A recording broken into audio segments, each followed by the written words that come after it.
Salam alaikum wa rahmatullah. Je vais parler aujourd'hui de cette histoire qui a eu lieu à Paris, en région parisienne, avec la petite Lola qui a été violée, décapitée, bref, un acte barbare, horrible, terrible, terrible, inacceptable, bien entendu.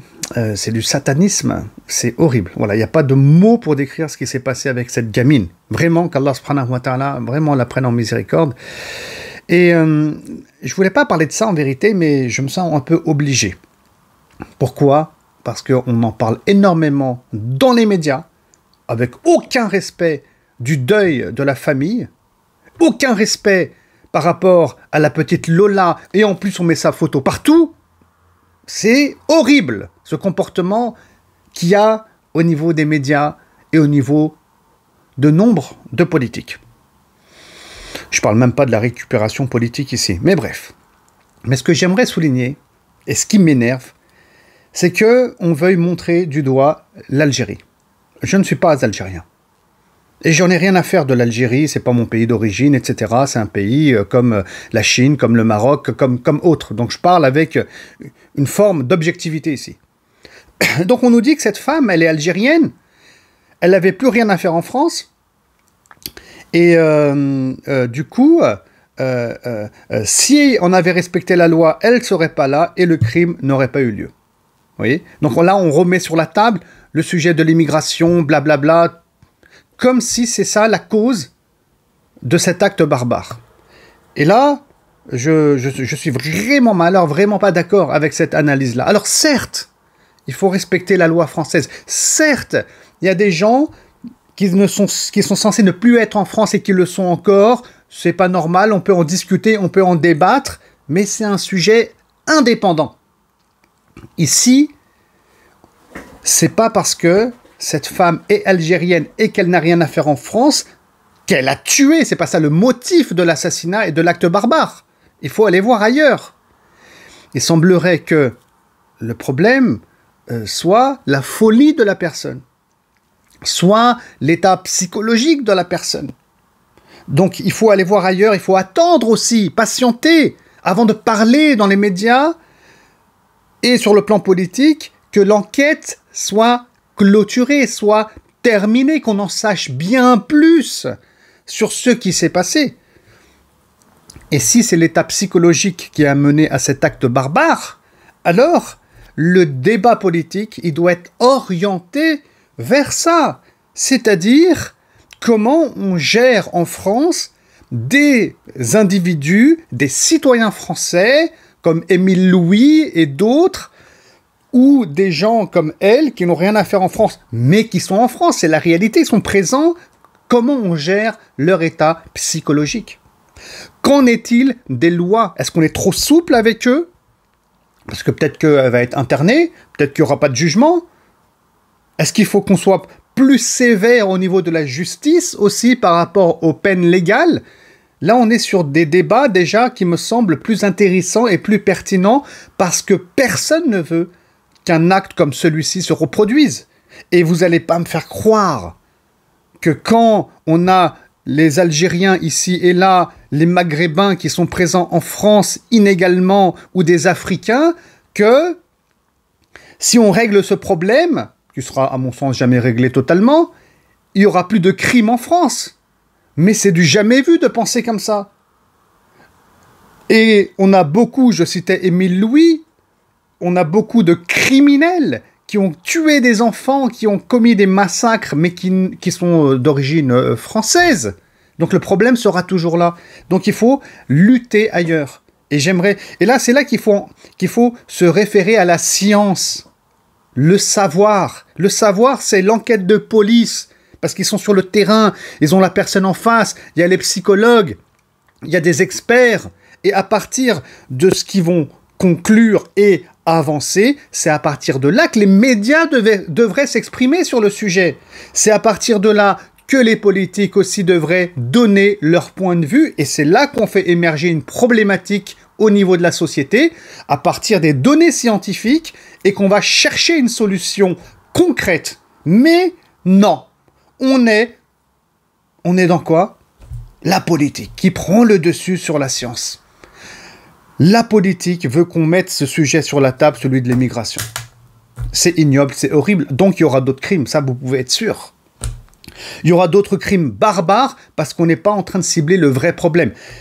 Et je le dis, et je le répète, je comprends bien qu'il y ait des gens qui n'ont rien à faire en France, qui n'ont pas leurs papiers, qu'il faut gérer cette problématique-là. C'est un sujet aussi de société. Mais ce n'est pas la cause de ce massacre. Et puis, il va falloir aussi que les gens se calment sur les réseaux sociaux. Sur les réseaux sociaux, on parle de dons d'organes. Il n'y a pas de preuves. Encore une fois, la science n'est pas là. On est dans de l'ignorance et on essaie de défendre ses intérêts. Sur les réseaux sociaux, les intérêts, ça peut être la visibilité et le nombre de followers et le nombre de clics. Sur le plan politique, on va chercher à gagner des élections. Donc l'ignorance est un souci. Le politique ici crée aussi un souci et un problème de fond. Donc, sur les réseaux sociaux, c'est catastrophique. Oui, alors don d'organes, satanisme, presque le Dajjal, il est là. Et donc là aussi, il faut se calmer. On a du travail de terrain qui est fait, puis c'est à partir de là qu'on peut s'exprimer sur le sujet et trouver la bonne solution au vrai problème. Ça, je voulais le souligner, ça me tenait à cœur. Et puis d'ailleurs, on a retrouvé, j'ai entendu ça sur les médias, un post-it sur le pied de la Lola, avec le numéro 0, un autre post-it sur un autre pied avec le numéro 1. J'ai lu aussi un article dans Sud-Ouest qui parlait qu'elle tendait maintenant vers une croyance nouvelle, donc l'évangélisme. Bon, elle dessinait des triangles avec un œil, elle mélangeait tout ça avec des idées sur le satanisme. J'ai lu ça aussi, donc est-ce que c'est vrai? Je ne sais pas, mais ça a été publié par Sud-Ouest quand même. Donc il y a des éléments comme ça psychologiques qui se mélangent au satanisme et au religieux. Donc laissons la police faire son travail pour qu'on connaisse le motif de cet acte de barbarie afin que on trouve des manières de faire dans la société afin de jamais en arriver là. C'est comme ça qu'on devrait faire. Et puis pour terminer ma vidéo, deuxième point, il faut savoir qu'en parallèle, c'était le week-end dernier, il y a eu un acte aussi violent, différent certes, à Nantes, où une femme musulmane avec un voile a pris 23 coups de couteau. Et donc cet homme, il a été arrêté, alhamdulillah, et il a fait ça sous l'emprise de la colère selon le préfet de la région. Très bien.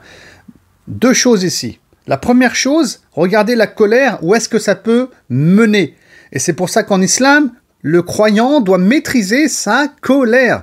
Parce que Shaitan, il peut exploiter cela et nous amener à des dérives pas possibles. Et on le voit à travers cet exemple. Cet homme, donc ça s'est mal passé pour lui en boîte de nuit. Le matin, il pète un plomb. Il tombe sur cette femme. 23 coups de couteau et il la tue.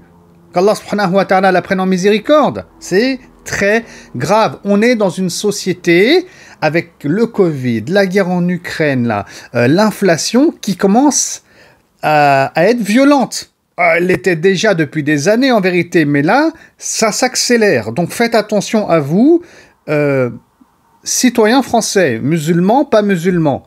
C'est pas le sujet.